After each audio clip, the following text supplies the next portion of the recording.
Hello everyone, I am Prem Kumar Patle from KV number 1 Chhindwara. Dear students, I am here along with the first part of Kings, Farmers and Towns. Dear students, in this video, in this class, we will read here about the Prinsep and Piyadashi. We will get the information about the 16 Mahajanpadas. We will see the importance of Magad. We will see about the finding out about the Mauryas and their administering the empire. So I want to explain from the first page of this topic. Dear students, there were several developments in different parts of the subcontinent during the long span of 1500 years following the end of the Harappan civilisation. ये कह रहा है कि हड़प्पा सभ्यता के करीब 1500 वर्षों के बाद, उस लंबे अंतराल के पश्चात इस सबकंटिनेंट में सेवरल डेवलपमेंट्स से अलग अलग विभिन्न प्रकार के विकास हुए थे. One of them was related to the composing of Rigveda.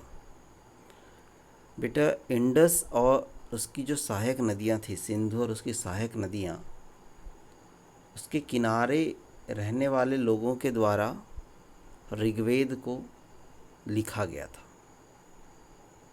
ठीक, ऋग्वेद, अथर्ववेद, यजुर्वेद, सामवेद, जो 4 वेद हैं, उनमें सबसे पहला जो वेद था वो ऋग्वेद था. और वो सिंधु नदी और उसके आसपास की जो नदियाँ थी, उसकी सहायक नदियाँ जो थी, उस पर उसके किनारे रहने वाले लोगों ने से लिखा था. Agriculture settlements emerge in many parts of the subcontinent including north India, the Deccan plateau and the parts of Karnataka. It is saying about the period. Which period? 1600 BCE to 1600 CE. इसके बीच का जो इम्पोर्टेंट टाइम है, इसमें कौन कौन से changes आए, इसमें कौन कौन से डेवलपमेंट्स आए, वो बतला रहा है. ये बतला रहा है कि एग्रीकल्चर सेटलमेंट्स इमर्ज हुआ. जो कृषक बस्तियां थी वो अस्तित्व में आने लगी थी, और specially in the part of north of India, Deccan part, especially related to Karnataka. These were the places where agricultural settlements emerged. Another, the important scene which created during this era, this time, was new modes of disposal of debts. ये बतला रहा है कि इस दौरान जो शवों का अंतिम संस्कार होता था, वो भी नए तरीके से सामने आया. Including the making of elaborate stone structure known as megaliths emerged in central and south India from the first millennium C. ये बतला रहा है कि जो दक्षिण भारत है, उसमें डेड को जो डिस्पोजल करने के नए पैटर्न सामने आए थे, जिनमें महापाषाण, मेगालिथ्स के नाम से जो पॉपुलर स्टोन्स थे, ख्यात पत्थर थे, उनके बड़े बड़े ढांचे मिले, स्ट्रक्चर्स जो है मेगालिथ के वो मिले हैं. और कई स्थानों पर ये भी देखा गया कि शवों के साथ विभिन्न प्रकार के छोटे लोहे से बने उपकरण और हथियार, इनको भी दफनाया गया था. In many cases the dead were buried with a rich range of iron tool and weapons.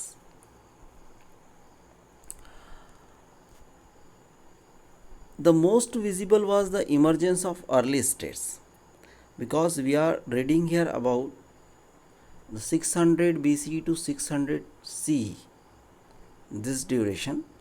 So the evidences which they collected, who collected? Archaeologists collected, and they got some information regarding. The most visible was the emergence of early states. These were the significance of this era, this time, कि यहाँ पर new states का emergence होता है, new empires का emergence होता है, new kingdoms का यहाँ पर इमर्जेंस होता है, उद्भव होता है। Underlying this political process were other changes. यहाँ पर देखने में ये भी आया कि इनके इमर्जेंस के साथ साथ कुछ राजनीतिक प्रक्रियाएं थी, उनमें भी काफ़ी सारे चेंजेस देखने को मिले। Evident in the ways in which agricultural production was organised. और इनका पता इस आधार पर भी चलता है कि कृषि उपज को संगठित करने के तरीके क्या क्या थे। इसके आधार पर भी यह पता चलता है कि पॉलिटिकल चेंजेस किस तरह से हो रहे थे। अब आपको ये लग रहा होगा कि पॉलिटिकल चेंजेस और एग्रीकल्चरल प्रोडक्शन का आपस में क्या संबंध हो सकता है, क्योंकि रेवेन्यू को कलेक्ट करना, रेवेन्यू इम्पोज करना, ये भी एक स्ट्रेटजी का पार्ट होता था हर एक किंगडम का और हर एक एम्पायर का। तो एग्रीकल्चरल प्रोडक्शन कैसे बढ़ता गया, जैसे जैसे सेटलमेंट्स डेवलप होने लगा। एग्रीकल्चरल सेटलमेंट्स के बारे में जो मैंने भी थोड़ी देर पहले आपको बतलाया कि north part, Deccan part, Karnataka, यहाँ पर एग्रीकल्चरल सेटलमेंट जो वो तेज़ी से बढ़ने लगा था। जब ये बढ़ने लगा तो एग्रीकल्चरल प्रोडक्शन बढ़ेगा, एग्रीकल्चरल प्रोडक्शन बढ़ेगा तो पॉलिटिकल प्रोसेस में काफ़ी सारे चेंजेस आना शुरू होंगे। और इस तरह से हिस्टोरियंस ने क्या काम किया कि historians attempt to understand this developments by drawing on a range of sources like inscriptions, texts, coins and visual materials.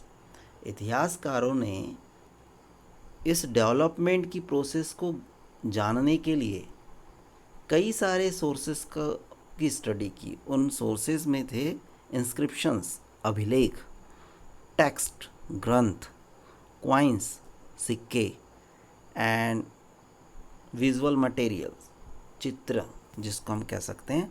In evidences के अकॉर्डिंगली उन्होंने इंफॉर्मेशन की, जो डेवलपमेंट की इंफॉर्मेशन थी, उसको गेन किया।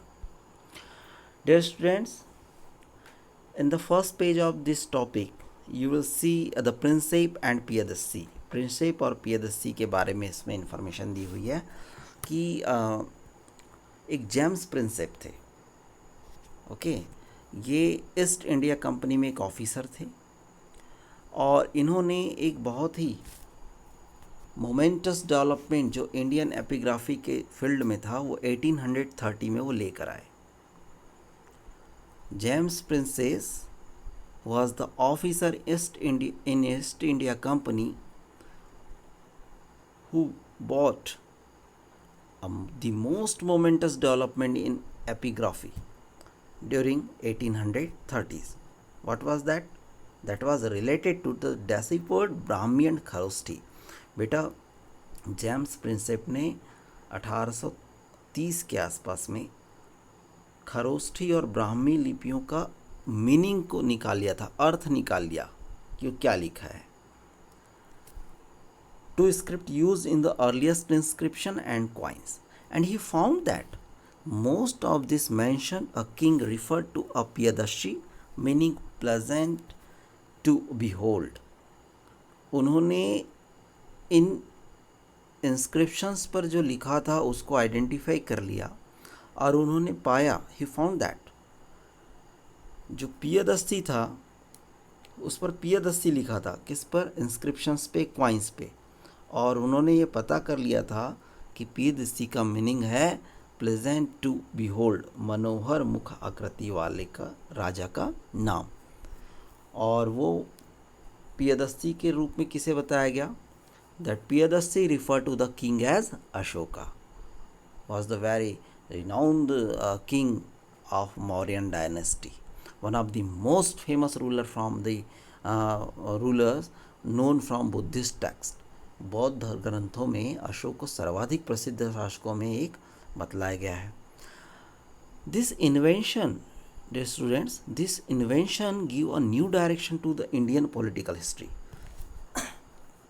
इसने भारतीय राजनीति के इतिहास में एक नई दिशा प्रदान कर दिया। Europeans and Indian scholars used inscriptions and text composed in variety of languages to reconstruct the lineages of major dynasty that had ruled the subcontinent. इस इन्वेंशन ने से भारतीय और जो यूरोपीय विद्वान थे उन्होंने हमारे इस महाद्वीप में शासन करने वाले जितने भी प्रमुख राजवंश थे उनकी जो लिनेज थी, वंशावलियाँ थी, उसको रिकंस्ट्रक्ट किया, पुनर्रचना की उसकी।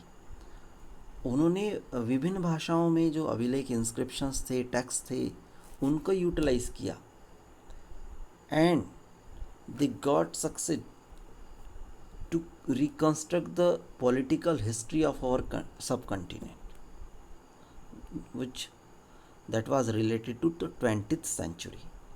Okay, scholars began to shift their focus on to the context of political history. अब जितने भी विद्वान थे उनका भी राजनीतिक इतिहास के संदर्भ की ओर ध्यान चला गया. Investigating whether there were connection between political changes and economic and social development. Definitely ये बात आप सब समझ सकते हैं कि जब भी कोई पॉलिटिकल चेंजेस आएगा so you will find there are so many changes will be conducted in their society as well as in their economic situation. Okay, so the political history of any kingdom took very important place. Not I'm not telling in about the past times, but in present scenario you will see the political decision will take a new direction for a country. Okay, now in next part of this chapter we are in the earliest state. We will read here about the 16 Mahajanpadas. The 6th century BC often regarded as a major turning point of in the early history. Definitely the 6th century जो है बेटा वो हमारी Indian history के लिए काफ़ी important समय था. उस समय में अर्ली स्टेट्स जो इमरजेंस हुआ स्टेट्स का, सिटीज़ जो डेवलप हुई, the growing of use of iron, जो आयरन्स का इस्तेमाल किया जाने लगा, ये सब लोहे का उपयोग बढ़ते चला गया. द डेवलपमेंट ऑफ कॉइनेज, सिक्कों के विकास के साथ. तो इस तरह से इंडियन हिस्ट्री में 6th सेंचुरी का इम्पोर्टेंस है. Number 1 related to early states या emergence of states, emergence of cities, the growing of use of iron. Number 4 the development of coinages. Okay, it was also witnessed the growth of diverse system of thought. ये कह रहा है कि 6th century में जो दार्शनिक विचारधाराएं थी जो बौद्ध और जैन धर्म से संबंधित, इंक्लूडिंग बुद्धिज्म एंड जैनिज्म, इसका भी बहुत बड़ा इम्पोर्टेंस था. As well as according to the Buddhism and Buddhist text and Jain text, there were the emergence of Mahajanpadas. 16 जो महाजनपदास था उनका भी इमरजेंस होता है. 16 स्टेट्स जो थे उसे महाजनपद के नाम से जाना गया.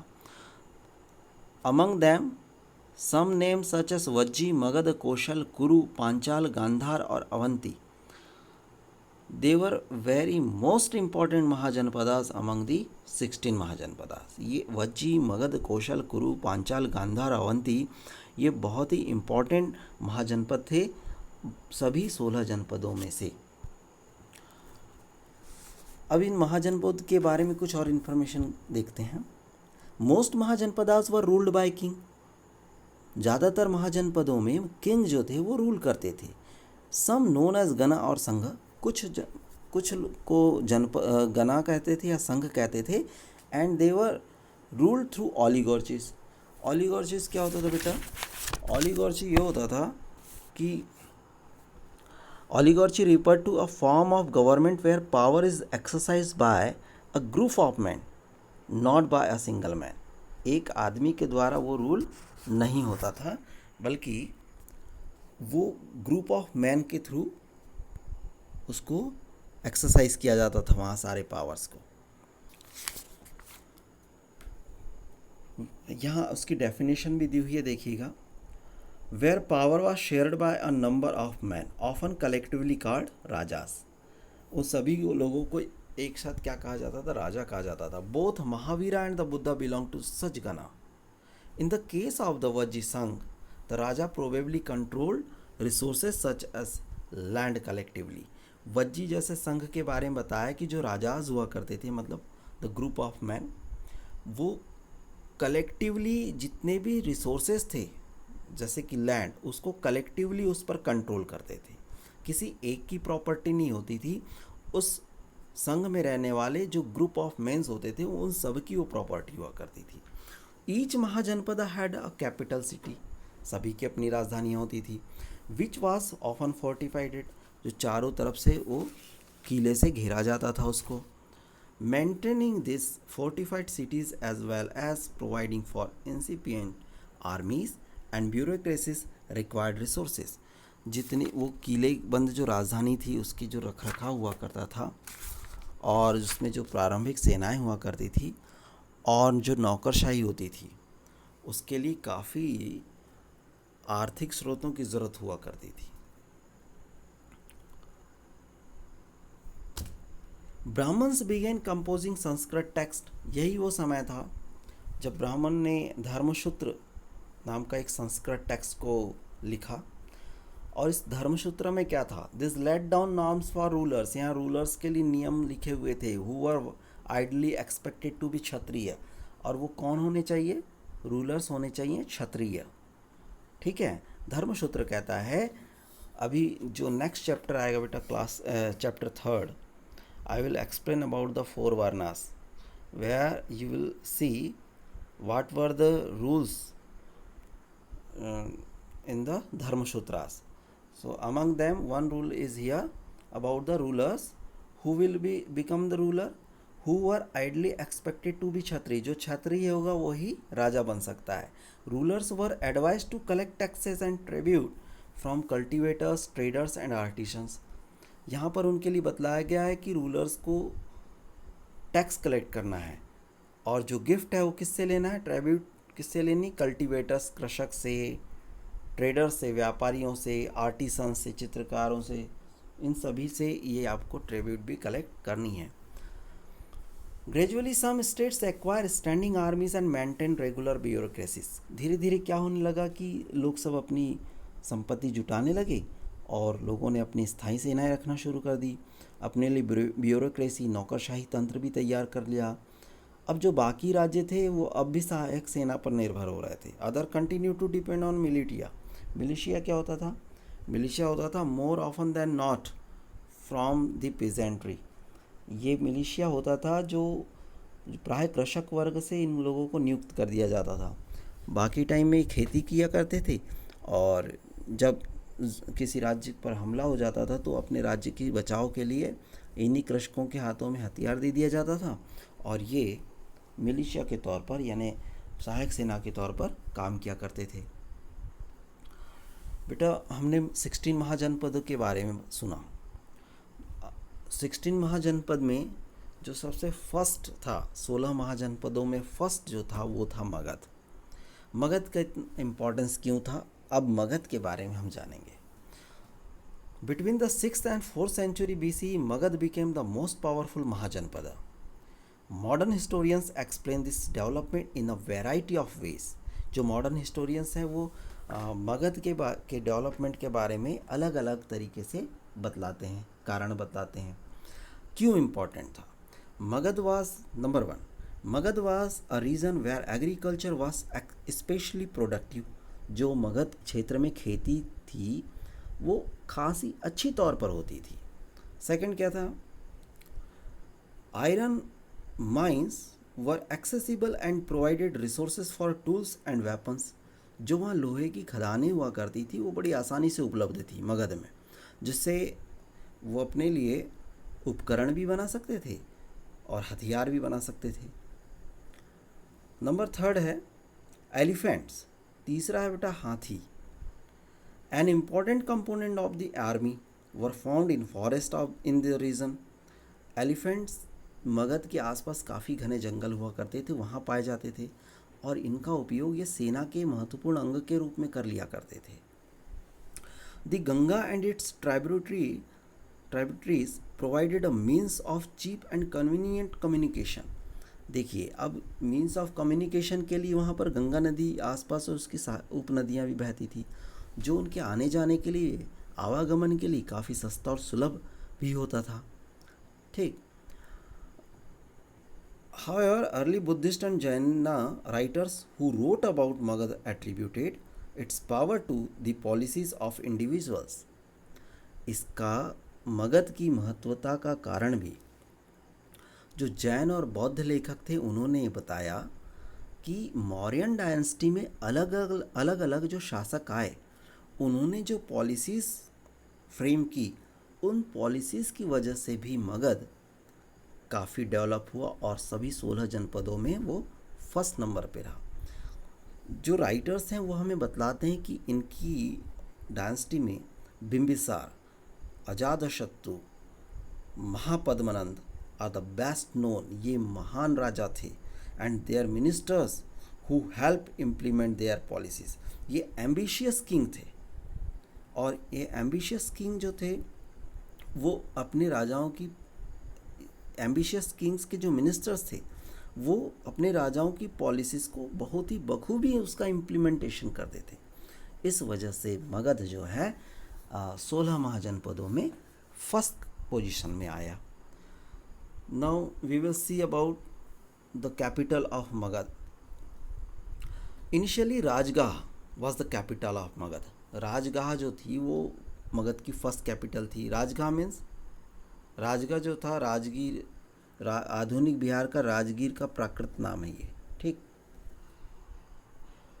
राजगाह मीन्स राजाओं का घर। ठीक। Rajagaha was fortified settlement located amongst hill. Later in the 4th century BC the capital was shifted to Pataliputra. अब 4वीं शताब्दी के आसपास बेटा ये पाटलिपुत्र को इसकी अब राजधानी बना दिया गया, जिसे आज आप सभी लोग पटना के नाम से जानते हैं, जिसकी गंगा के रास्ते आवागमन के मार्ग बहुत ही महत्वपूर्ण अवस्थित है।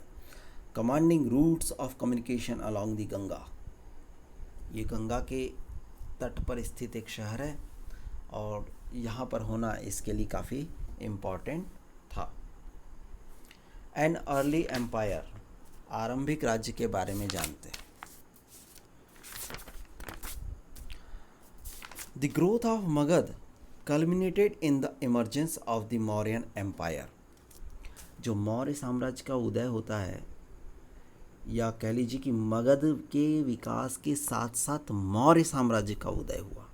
Chandragupta Maurya who founded the empire extended control as far northwest as Afghanistan and Balochistan. ये जो चंद्रगुप्त मौर्य थे इन्होंने मौर्यन डायनेस्टी को इस्टेब्लिश किया और उन्होंने अपने इस मौर्यन डायनेस्टी का एक्सपेंशन जो है अफ़गानिस्तान बलूचिस्तान तक किया। और उनके जो ग्रैंड सन थे Ashoka, was the famous ruler in of early India, conquered Kalinga. उन्होंने जो आज उड़ीसा में कलिंग नाम की जगह है वहाँ तक इस पर विजय प्राप्त की थी। Dear students, we will see here about the finding out about Mauryas. The historians have used a variety of sources to reconstruct the history of Mauryan Empire. What were the resources who provide us a lot of information about Mauryan dynasty? Number one was the archaeological finds. Okay, ये जो archaeological finds थे especially about the sculpture, जो विशेष मूर्तिकला थी, this give us various information regarding the Mauryan dynasty. The number two, the account of Megasthenes. Who was Megasthenes?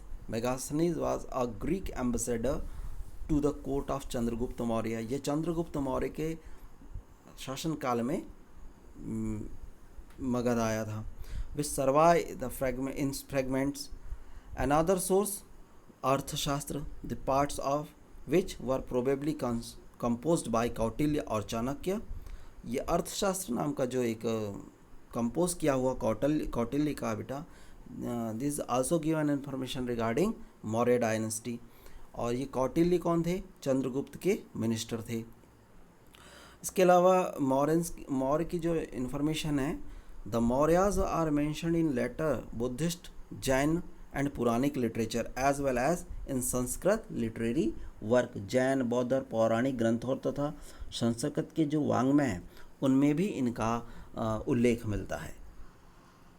And the most important is related to the inscription of Ashoka on rocks and pillars are often regarded as amongst the most valuable source। ये जितने भी sources थे उन सब में सबसे अधिक मूल्यवान जो था वो अशोक के अभिलेख, उनके इंस्क्रिप्शंस थे, who give us a lot of information regarding Maurya dynasty। okay, number 1 sculpture, number 2 अर्थशास्त्र, number 3 the account of Megasthenes, number 4 Buddhist, Jainas and Puranic literature, number 5 the inscriptions of Ashoka। Ashoka was the first ruler who inscribed his message to his subjects and officials on stone surfaces।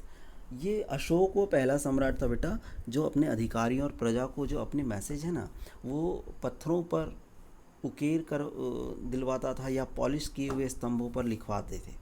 ठीक, और अशोक कैसे अभिलेखों के माध्यम, inscriptions के माध्यम से अपने धम्म का प्रचार कर रहे थे। और इस धम्म में वो क्या चीज़ कह रहे थे? He used the inscription to proclaim what he understood to be dhamma. Ashok ने अपने अभिलेख के माध्यम से धम्म का प्रचार किया। इनमें बड़ों के प्रति आदर, okay, this included respect towards elders, अपने बड़े के प्रति आदर, जेनरसिटी टुवर्ड्स ब्राह्मण्स, जो सन्यासी और ब्राह्मण हैं, Brahmans and those who renounce worldly life, जो सन्यासी और ब्राह्मण हैं उनके प्रति उदारता, treating slaves and servants kindly, और जो उनके सेवक थे, दास थे, उनके प्रति वो उदारता, and respect for religions and traditions other than one's own, और जो दूसरे के धर्मों और परंपराओं का आदर करना, ये उनके इंस्क्रिप्शन में शामिल था। So this is very important paragraph and you can note in your notebook। okay, you have to note this paragraph, it is very important for you beta। okay, this is very important part of this content which is related to finding out about the Mauryas। now we will see about the administering the empire। अब हम जानने की कोशिश करेंगे कि उनका जो साम्राज्य का प्रशासन कैसा था। in previous slide I have explained about I have told about the capital of Magad। what was that?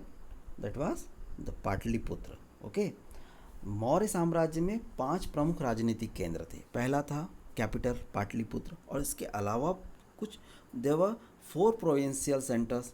the name of the provincial centers are Takshashila, Ujjaini, Tosali and Swarnagiri.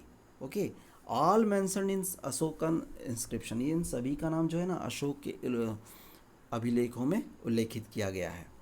From the present day north west frontier provinces of Pakistan to Andhra Pradesh, Odisha and Uttarakhand in India, ये कह रहा है ये जो area थे यहाँ सभी जगहों के आसपास में इंस्क्रिप्शंस पाए गए हैं, मिले हैं। और इससे क्या अनुमान लगाया जाता है कि इतना बड़ा जो एडमिनिस्ट्रेशन था, इतना बड़ा जो एम्पायर था, तो क्या यहाँ पर एक यूनिफॉर्म एडमिनिस्ट्रेटिव सिस्टम फंक्शन होता था या नहीं होता था।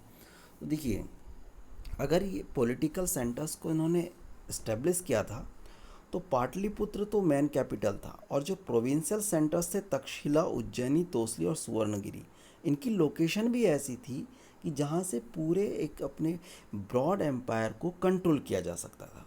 तो हम ये अनुमान लगा सकते हैं कि yes, there was a uniform administrative system. It is likely that administrative control was strongest in area around the capital and the provincial centres. These centers were carefully chosen, both Takshila and Ujjaini, being situated on important long distance trade routes, while Suvarnagiri was possibly important for tapping the gold mines of Karnataka. ये कहता है कि यह संभव है कि सबसे प्रबल प्रशासनिक नियंत्रण साम्राज्य की राजधानी और उसके आसपास के प्रांतीय केंद्रों से रहा हो। अभी इन जो प्रोविंशियल सेंटर्स थे इनका चयन भी बड़े ध्यान से किया गया। अभी कह रहा है कि जो तक्षशिला और उज्जैनी है, they were situated in very important trade routes. और ये जो था तक्षशिला उज्जैनी बहुत ही महत्वपूर्ण व्यापार के मार्ग पर था, जबकि जो सुवर्णगिरी जिसको कि एक प्रोविंशियल सेंटर बनाया गया था वो कर्नाटक में था, और कर्नाटक में जो सोने की खदान थी उसके लिए काफ़ी उपयोगी था। तो इन्होंने बहुत सोच समझ करके एक एडमिनिस्ट्रेटिव कंट्रोल को मैनेज करने के लिए भी प्रोविंशियल स्टेट्स और कैपिटल को स्टेब्लिश किया हुआ था।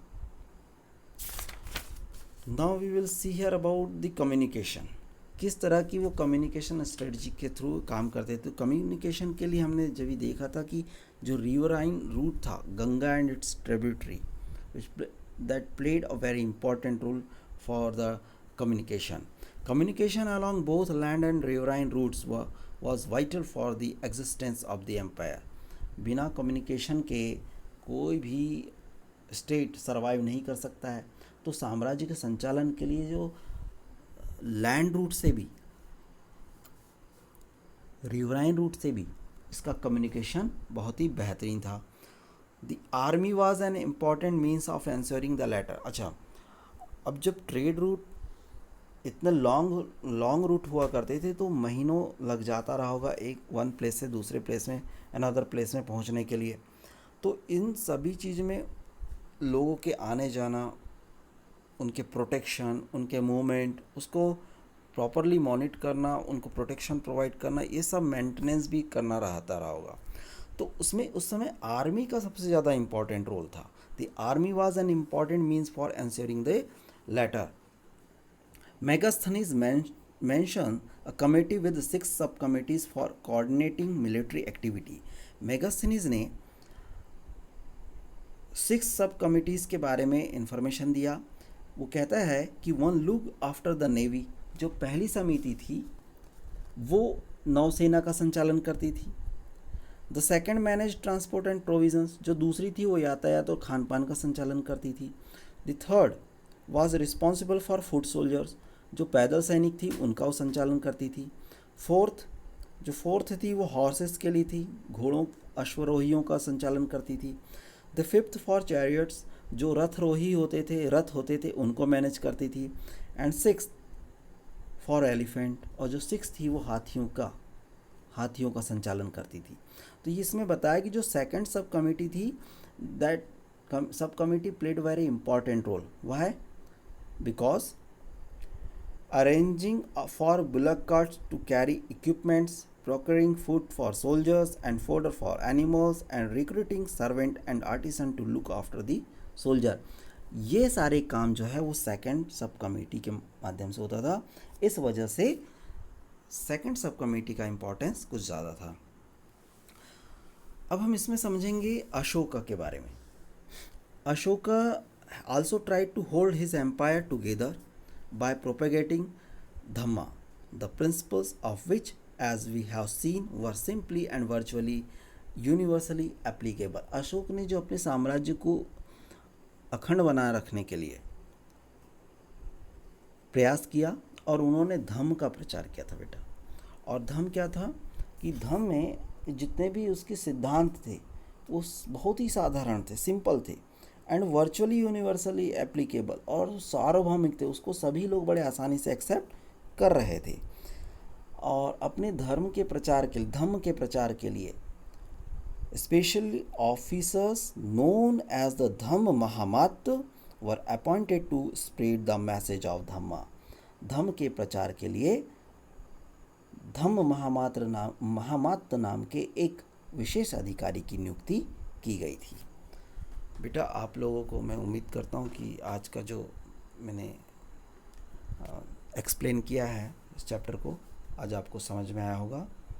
अगर आपको इस एक्सप्लेनेशन में कोई प्रॉब्लम महसूस होती है तो इस दिए गए लिंक के जस्ट नीचे कमेंट बॉक्स है, उसमें आप अपनी प्रॉब्लम्स को एंटर कर सकते हैं. Okay, thank you very much.